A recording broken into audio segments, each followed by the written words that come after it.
The idea of implanting a microchip into your body is no longer science fiction. In the future, after a quick implantation procedure, you could be able to simply point at a vending machine to access your favorite drink. Doctors would be able to read your vital signs while you're at home. By waving your hand, you could unlock your front door or pay for your train tickets. And this is just the beginning. People around the world are already installing RFID chips into their bodies. Why? Microchip implants have evolved from something reserved for the most dedicated biohackers on Reddit to a useful daily tool. Like Elon Musk's Neuralink, microchipping has its roots in the philosophic idea of transhumanism.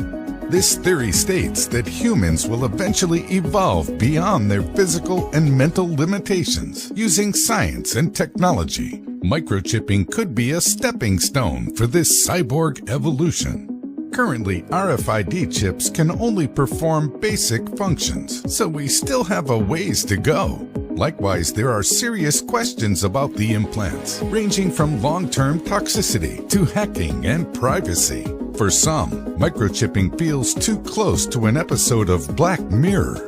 But this has not stopped companies from developing commercial microchips, or a growing number of people from implanting them. However, RFID technology is not as new as you might think. But what is an RFID chip? Radio Frequency Identification Technology, or RFID, has been around for decades. RFID luggage tags are used to make sure your bag gets to the right place. RFID ear tags are used to register and track livestock throughout the United States. Every day, pets safely receive RFID implants, just in case they ever get lost. You probably already have an RFID chip on your contactless credit card.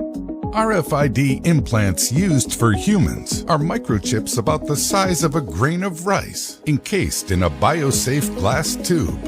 The implant is inserted into the top of your hand, right under the skin. It comfortably sits between your thumb and index finger.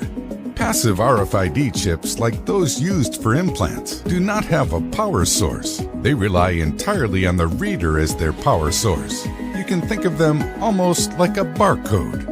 In 1998, British scientist Kevin Warwick, also known as Captain Cyborg, became known as the first human to receive an RFID implant. University of Reading researchers monitored Warwick as he walked through the halls while operating tagged doors, heaters, and lights around the building without ever needing to touch them.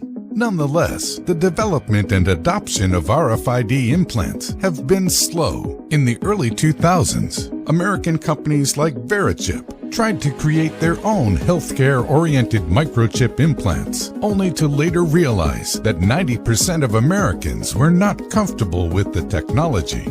The broader concern is that chip technology could be used to track people's movements. Before the company's growth was halted, Verichip proposed using the implants to track and monitor migrant workers. It is not hard to imagine that the chips could be abused. RFID chips present a potential security risk too, as it is possible to hack them. And in the long term, there are a lot of questions about toxicity.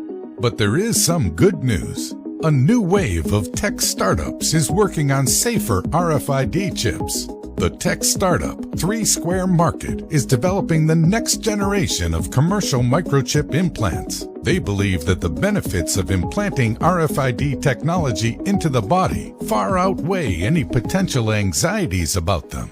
These next-generation RFID chips could store important medical information, control automated home appliances, read vital signs, provide a more secure method of logging into smart devices, and even control your car. The possibilities are endless. They could also be used to track your loved ones, like your children or aging parents.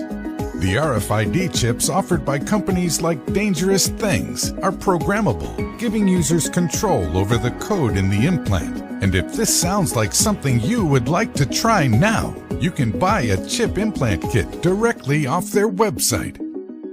In tech-optimist countries like Sweden, a growing amount of residents are already getting microchips implanted under their skin. The interest of implants is moving beyond just a trend. There are growing communities across the internet that are dedicated to RFID implants, and medical companies are investing resources into perfecting them. The only thing preventing widespread adoption is the public's concerns.